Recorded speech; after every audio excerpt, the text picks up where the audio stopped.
తెలంగాణ రాష్ట్ర సేన పేరుతో కొత్త రాజకీయ పార్టీని ప్రకటించిన కవిత ప్రజలకు పలు కీలక హామీలు ఇచ్చారు. మునీరాబాద్ సభలో కవిత మాట్లాడుతూ రాష్ట్ర ప్రజల సంక్షేమం కోసం తాను 5 ప్రధాన అంశాలపై ప్రత్యేకంగా కృషి చేస్తానని కవిత ప్రకటించారు. ఉచిత విద్య, ఉచిత వైద్యం, వ్యవసాయం, ఉపాధి, సామాజిక న్యాయం లక్ష్యంగా పనిచేస్తామని తెలిపారు. బానిస బతుకనేటటువంటి కండిషనింగ్ చేస్తూ ఉన్నాయి. ఇప్పుడు చాలా మంది యూత్తో నేను మాట్లాడినా, నాకు ఒక మాట చెప్తా ఉన్నారు, అక్క మా పరిస్థితి ఎంత ఘోరం ఉందంటే బయట ఉద్యోగం దొరుకుతలేదు చదువుకున్న చదువుకి. మా అమ్మ సెల్ఫ్ హెల్ప్ గ్రూప్లో ఉండి ఆమె 2 లక్షల రూపాయలు తీసుకొచ్చి ఇస్తే నేను బండి కొనుక్కోవాలి, ఆమె 3 లక్షల రూపాయలు తీసుకొచ్చి నాకు ఇస్తే నేను ఆటో కొనుక్కొని నడుపుకోవాలి.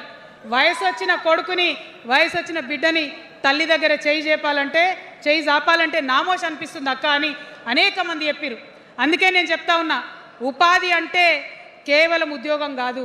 ఉపాధి అంటే మన ప్రభుత్వంలో, రేపు రాబోయేటటువంటి మీ అమ్మ ప్రభుత్వంలో 2 లక్షల రూపాయల నుంచి మొదలు పెడితే 20 కోట్ల రూపాయలకు కూడా మనము మీ వ్యాపారానికి సంబంధించిన ఐడియాతో మీరు వస్తే బ్యాంకులతో సంబంధం లేకుండా నా యువతులను నమ్మి ఆ లోన్ డైరెక్ట్గా మీకు ఇవ్వడం జరుగుతుంది.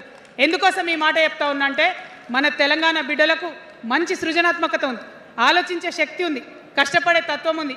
ఇవన్నీ కూడా మంచి వ్యాపారవేత్తలకు ఉండేటటువంటి లక్షణాలు.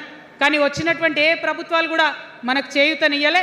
ఖచ్చితంగా నా యూత్ని నేను నమ్మాలనుకుంటున్నా, నా యూత్కి నేను డబ్బులు ఇవ్వాలనుకుంటున్నా. వాళ్ళ చేతిలో డబ్బులు పెట్టి వాళ్ళు ఇంకెంత సంపాదన నా తెలంగాణ రాష్ట్రానికి ఇస్తారో చూడాలని నేను అనుకుంటున్నా. యూత్ ఎంపవర్మెంట్ గ్రూప్స్ తయారు చేస్తాం. 2 lakhs to 20 crores వరకు డైరెక్ట్గా గవర్నమెంటే ఉండి మీకు లోన్స్ ఇస్తాం. మరి ఉద్యోగం చేయాలనుకునే యూత్ ఉంటే నేను ఒక శుభవార్త చెప్తా ఉన్నా. బాగా లెక్క పెట్టినాం, మీకు తెలుసు నేను ఏది స్టడీ చేయకుండా చెప్ప, ఆగమాగం మీద అసలే చెప్ప. నేను స్టడీ చేసిన దానికి ఏంటంటే, ఎవరైతే ఉద్యోగం చేయాలనే యూత్ ఉంటారో వాళ్ళకి మొదటి సంవత్సరమే మన గవర్నమెంట్ వచ్చినాక 4 లక్షల ఉద్యోగాలు ఒక్కటేసారి సింగిల్ నోటిఫికేషన్తో ఇచ్చి తీర్థం. ఇది నా మాట. నేను మళ్ళీ మీకు ఎందుకు చెప్తా ఉన్నా ఈ మాట అంటే, నేను తల్లిని, నేను జేబు చూడా, ఎంత ఖర్చు అవుతుంది, ఎంత జీతం అవుతుందని చూడా. నా కొడుకు కడుపులో ఉన్న బాధను, వాడి ఆత్మగౌరవాన్ని, నా బిడ్డ బాధను, ఆమె చదువుకున్న చదువుకి రావాల్సిన ఉద్యోగాన్ని దాన్నే చూస్తా. కాబట్టి మొదటి సంవత్సరమే 4 లక్షల ఉద్యోగాలు ఇస్తాం. మరి మన ఉద్యమకారులు ఇంతమంది వాళ్ళ వయసుని, వాళ్ళ యవ్వనాన్ని, వాళ్ళు సంపాదించుకునేటటువంటి మొత్తం వయసును కూడా ఉద్యమానికి దారపోసిరు. కాబట్టి నేను ఉద్యమకారుల కోసం ప్రత్యేకించి జూన్ 2, 2014 వరకు కట్ ఆఫ్ డేట్ పెట్టుకొని ఆనాటి ఉద్యమకారులకి 1 లక్ష ఉద్యోగాలు, సూపర్ న్యూమరరీ జాబ్స్ క్రియేట్ చేయబోతా ఉన్నామని కూడా ఈ సందర్భంగా తెలియజేస్తున్నా. అంటే ఇవన్నీ తెలంగాణ ఉద్యమంలో, తెలంగాణ రాష్ట్ర సాధనలో మీరు చేసిన ప్రయత్నానికి, మీ రుణం తీర్చుకోవడానికి నేను చేస్తున్న ఈ ప్రయత్నం అని చెప్పి ఈ సందర్భంగా తెలియజేస్తూ ఉన్నా. మరిగా మన పాంచజన్యంలో 5వ అంశం, ఆఖరి అంశం, అతి ముఖ్యమైనటువంటి అంశం సామాజిక న్యాయ తెలంగాణ సాధించాల్సిందే.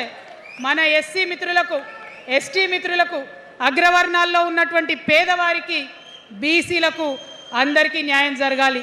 మా మైనారిటీ సోదరులు, మా ముస్లిమ్స్ కావచ్చు, క్రిస్టియన్స్ కావచ్చు, సిక్కులు కావచ్చు, అందరికీ కూడా న్యాయం జరగాలి. మరి బీఆర్ఎస్లో మనం చూసినాం, ముస్లిమ్స్ కోసం थोड़ी देर उर्दू में बात करके, आपसे मीठी मीठी बातें बोल के, सोपत करके देखो सोना घिसके देखो बोले. आप 2 बार सोपत कर लिए, तालीम का एक छोटा सा रोशनी आपको दिखाए, लेकिन रोज़गार आपसे दूर रखे. जो 12% रिजर्वेशन का बात हुआ था उसके ऊपर कुछ भी अमलावरी नहीं हुआ. और जो माइनॉरिटी फाइनेंस कॉरपोरेशन का पहले लोन मिलते थे, 10 साल के बीआरएस में कितने लोन मिले, अब 2 साल के कांग्रेस में कितने लोन मिले, आप एक बार देख लो. सारे लोग बस बातें ही बोल रहे हैं, लेकिन काम कोई नहीं कर रहा है. आपकी बेटी हूँ मैं, ये धरती का कर्ज उतारने के लिए नया पॉलिटिकल पार्टी आपके सामने लेके आई हूँ. आपसे मैं गुजारिश करती हूँ, मेरे साथ चलिए. जो बदलाव आपके ज़िंदगी में आएगा, ज़रूर आपको बदलाव दिखेगा. पहले जैसा नहीं होगा, बिल्कुल अलग सा एक स्ट्रैटेजी बना रहे हैं. अलग से आपके रेस्पेक्ट के लिए हमारी सोच है. हम मिलेंगे, बात करेंगे. మరి అందరికన్నా ఎక్కువ మా ఆడబిడ్డలంటే నాకు ప్రాణం.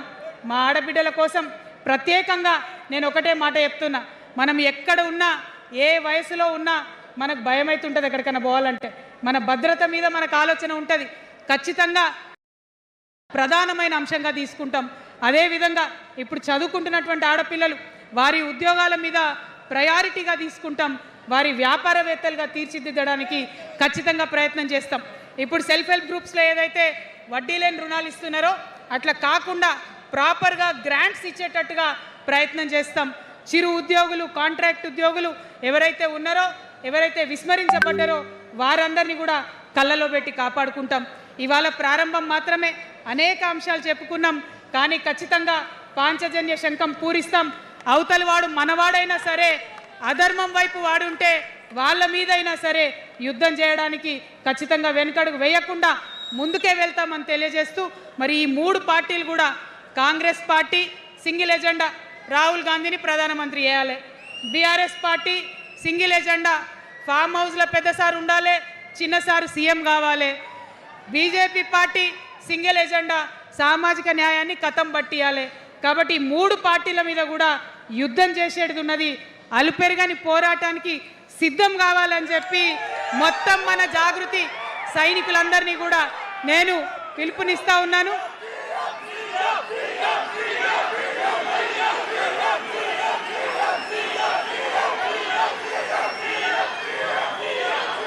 Thank you. జై తెలంగాణ, జై తెలంగాణ. జోహార్ తెలంగాణ విద్యార్థి అమర వీరులకు, జోహార్ తెలంగాణ విద్యార్థి అమర వీరులకు, జోహార్ తెలంగాణ అమర వీరులకు. జై తెలంగాణ, జై టిఆర్ఎస్, జై టిఆర్ఎస్, జై టిఆర్ఎస్. టిఆర్ఎస్ అంటే జిందాబాద్ అనాలి. TRS, TRS, TRS. జై తెలంగాణ, జై తెలంగాణ, జై తెలంగాణ.